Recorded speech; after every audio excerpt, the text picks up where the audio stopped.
No, it is genuinely lovely, and people are, as has been said before, people are bending over backwards to look after us, and they're really, really appreciative of the fact that those of us who left family behind and are starting new families here.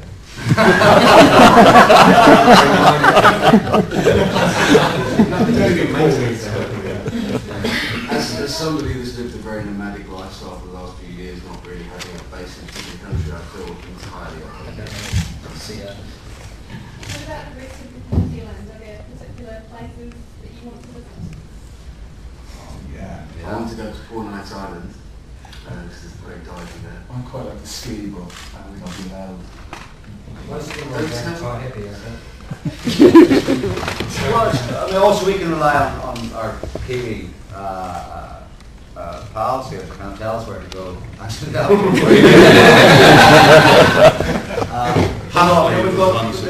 the great thing about being here so long is that we will hopefully have time to do that. And yes, I think there is going to be other sorts of the opportunity. You know, it's a great, it's just fantastic.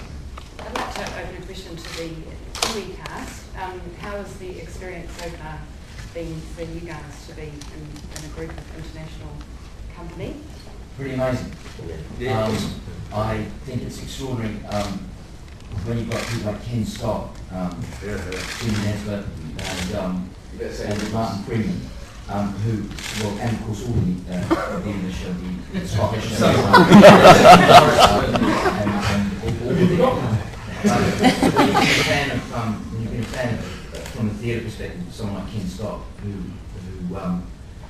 was a very, very accomplished stage actor, and to have to meet Ken and talk about things that you share is an extraordinary experience, and seeing a movie with him and the other gentleman is an extraordinary experience, and we're just, I'm speaking for myself, but it seems like we have something in common. There's such a wonderful thing to share. Yeah, we're all dwarfs. One of the things which I think is exceptional is the fact that the director, Sir Peter, has gathered together not just a cast but also a crew of people who are totally as one, totally dedicated, and as yet, having met dozens, hundreds of people on this job, I've yet to come across one tosser. Apart from Mark Adler. I think it's quite overwhelming. It does go both ways for us visitors to work with these guys, who, I mean, this man was like 6 different people in Lord of the Rings, these guys are fantastically talented local Kiwi actors, and it's a privilege for us to be working with the best that they have here as well. Yeah, it was quite daunting, I guess, working with such esteemed company, but like after a while you just get to know that they're really good blokes, and I had my parents come up last week and they were just amazed at the, just a really good close bunch of people, and everyone's getting on really well. Yeah, well this is it. We've been working together for 4 weeks, and it didn't take long before it just felt like we were a bunch of mates really, and as we faced a whole lot of challenges already in the sort of training we've been doing, preparing for the dwarf roles, physical training at the gym, stunt fighting, horse riding, dialect work, a whole range of things where we're being helped to be the best we possibly can. And it's hard work, and there's some really tough times. But we're sharing it together with this kind of gang, very staunch gang of people, and I think we've bonded really, really quickly. I'm just so looking forward to going through the whole adventure with these guys. The thing is that everybody's got a strong personality, and everybody's a strong actor, and so in some ways it's just ironed out that we're equal. We're equal, and we're really enjoying that process together. And to have at the centre of that Peter and Fran, and Philippa, and Zane, of course, who's working on for his producer, to have them, you couldn't get more protective of the story, of Tolkien's writing of the characters. They are the most protective people you could have for that, and to have them sort of at the centre of it and delivering their interpretation of it is fabulous because they care for this more than anyone does, you know. Brilliant. Has the Actors Equity hold that cause any intentionality right along the way? We've just decided to, it's 2011, and we're just here to do the work, and so we don't have to do that. That was last year's news. Yep. With such a huge cast and having to remember so many dwarfs, obviously there's several of you are very familiar to New Zealanders, but there's a few real new faces here, including right at the end there. So, can you tell us a little bit more about yourself? Sorry? Can you tell us a little bit more about yourself? Where do you start? Yeah, how did you get the part? Sorry? How did you get the part? I'll be wondering that. Yeah.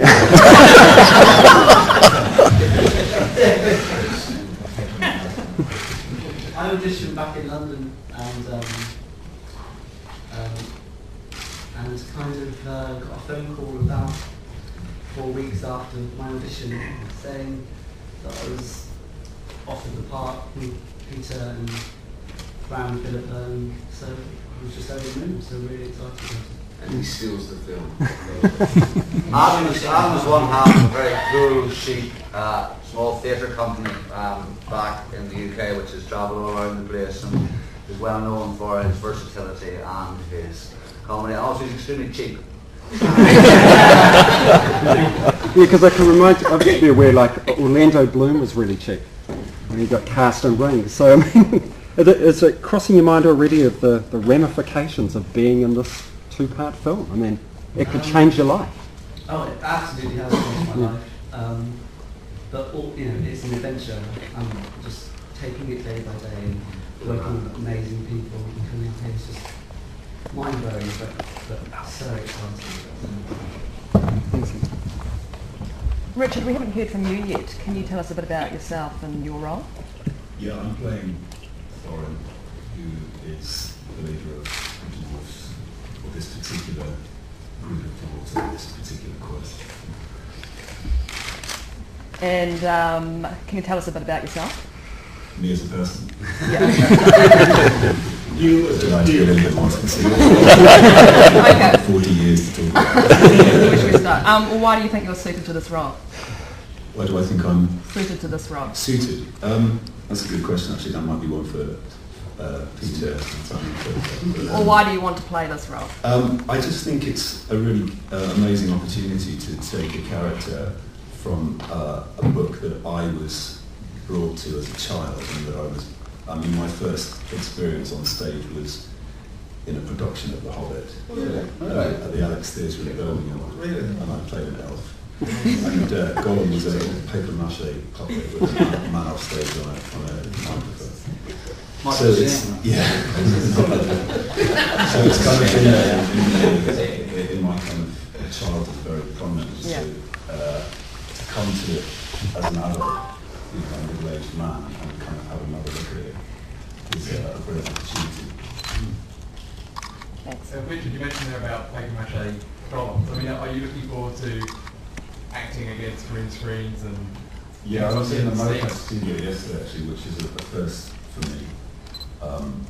And it really, I've never quite understood the technology behind it, but it really does appear that it's like being in Avatar movie, and I'm quite looking forward to that. But also, I think with this film in particular, there's enough creative genius in terms of the art department and the technology department, but at the same time, I do think we're going to get out there, in nature and really experience this, possibly more so than a purely technical film, which is really exciting. It's a good marriage of both. And you're all going to be, all the dwarves, I assume you're all going to be covered in prosthetics. I mean, are you looking forward to that? We don't know yet. It's still up for grabs. Hence a little bit of experimentation. We don't normally look like. Martin, it's very exciting for us to have you all here, but we forget, I think, how very famous Peter is overseas. Yes. Did you actually meet Peter? Yes. Is it quite an experience? I sort of keep saying that he's as normal as is humanly possible for someone who is richer than Croesus. Yeah. With as much money and Oscars as he's got, he is phenomenally, genuinely normal. And it's not an act, it's not a put on, it's not, because some people are studied normal and some people are kind of hit normal, look at me being normal, I'm drinking tea. Peter is really, he's a bloke. He's an artist. Yeah, sorry, not Sir Peter. Oh, Christ. One thing. Such a monarchist. And I think all of us are finding, because I don't know him very well, but some of the Kiwi guys know him better than we do. But every time I've met him a few times over the years, he's just seems to be a practitioner as opposed to a star. And because he's one of the few star directors on the planet. But he's still the same. He's still the same recognisable being he was probably when he was 12. He's still an enthusiast.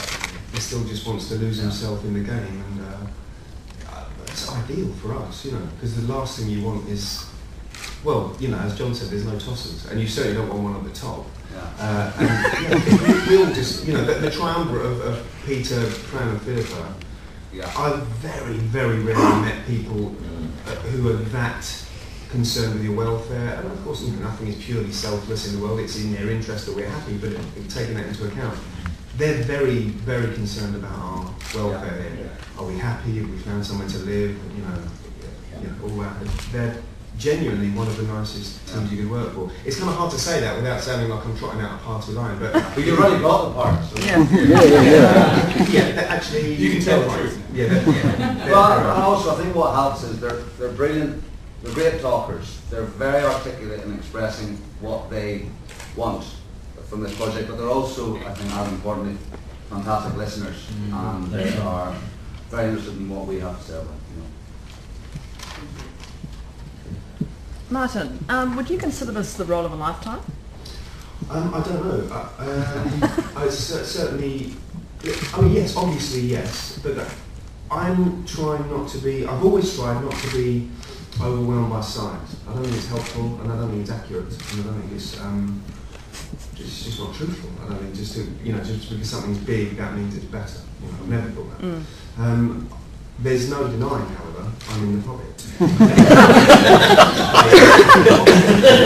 So, of course, it's a huge opportunity and one I am genuinely, really, it's not often that I feel actually grateful to the people employing me, and the things that have been moved around, and the fact that I've, been able to do second series of Sherlock and this is no mean feat really on their part, and it's the biggest vote of confidence possible. So yeah, I'm extremely chuffed about it. I hope there'll be other roles, but for the time being, this will suffice. Thank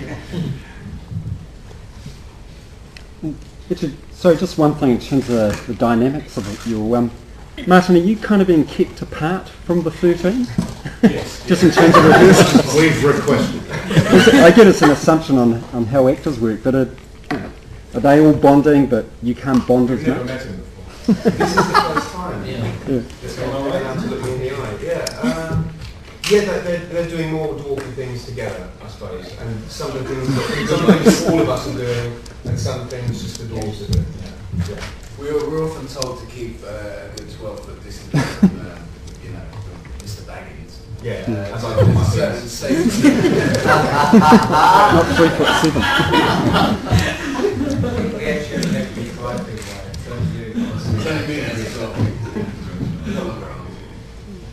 But no, I mean, there is a bit of that in work, but I think we can say genuinely that in social terms, we're all mucking in, we're all sort of crisscrossing and going out for meals and doing stuff together all the time. And also, as the film, as this all develops, we'll be spending, I assume, more and more time together, because so much of our journey is with you. Totally, absolutely. Yeah. Are you working with small body doubles? Have you started that process? Smaller than you. We've certainly met a number of smaller people who are going to be our doubles, and also some stunt workers as well, and done some work with them. But we've not worked with the